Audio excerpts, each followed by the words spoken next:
Good morning, students. Today we are going to discuss about the vapor pressure of liquid solutions. Okay.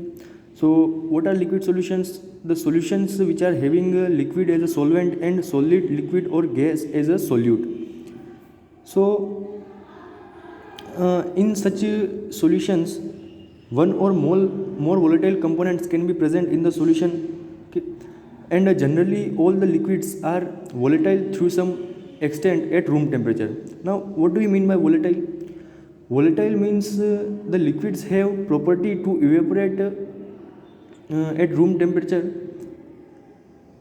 and this is called the volatile property or volatility of the liquids. So every liquid have this property through some extent that we can observe in our daily life, like in the fuel tank of bikes or vehicles. We see the vapor of the fuel coming out of the tank, so at the room temperature. So without any energy transfer or energy in transfer, the liquid fuel is converting into vapor at room temperature. So we can say that the fuel is volatile.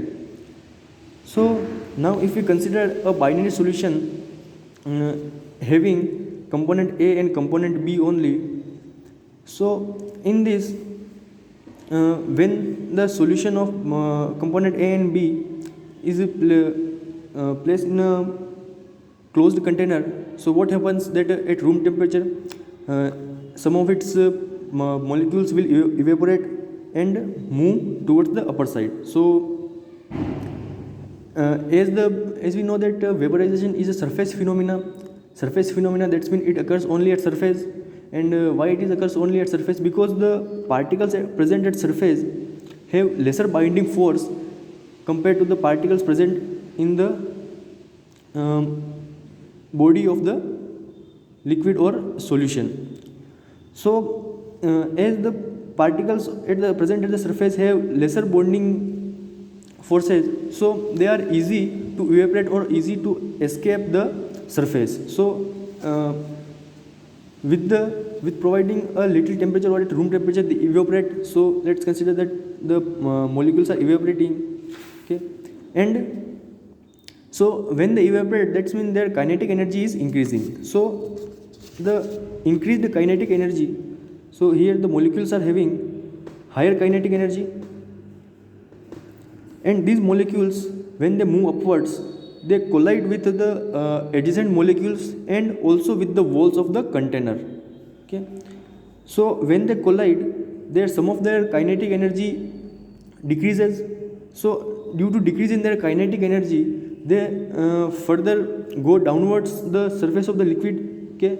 Let's say after colliding, molecules come and join the liquid surface. So what is happening here that some of the molecules are having higher kinetic energy and moving towards the upper side. That means they are evaporating, and here the evaporation is taking place. And after colliding with adjacent molecules or the walls of the container, they lose their kinetic energy and rejoining the liquid surface. That means they are condensing. So here we see that the process of evaporation and process of condensing is taking place at the same time. So there a condition arises when the molecules of liquid evaporating, number of molecules of liquid evaporating and number of molecules of liquid condensing or rejoining the liquid surface are same. That means number of molecules evaporating are equal to the number of molecules condensing. So, and here the equilibrium condition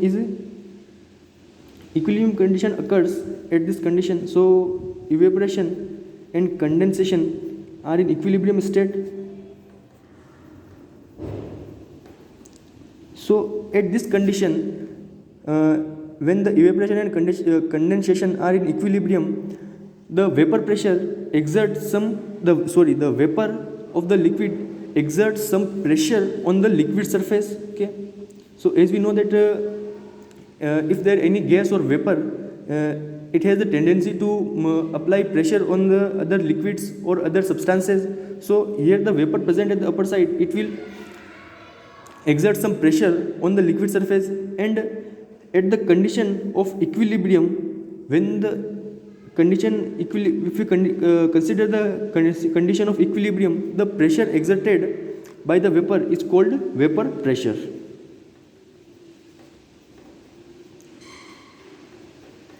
So the vapor pressure is nothing but the phenomenon is a phenomenon that can be defined like this, that vapor pressure of a liquid or solution is the pressure exerted by vapors in equilibrium with the liquid solution at a particular temperature. Okay, so when vapor is in the equilibrium condition with the liquid or solution at particular temperature, and particular temperature that can be either at the room temperature or higher temperature, whatever temperature we are temperature at which we are carrying out our experiment. So at every particular temperature, the vapor pressure at if every particular temperature, the vapor pressure of each substance is different. If we change the temperature, the vapor pressure of the solution or liquid changes. So here we are considering only the room temperature at which the vapor is room temperature at which the vapor is created of the solution. Okay, and this is exerting some pressure. So this is called the vapor pressure. Okay, the pressure exerted by the vapor of the solution in the equilibrium with the liquid on the liquid, and the pressure exerted is called the vapor pressure.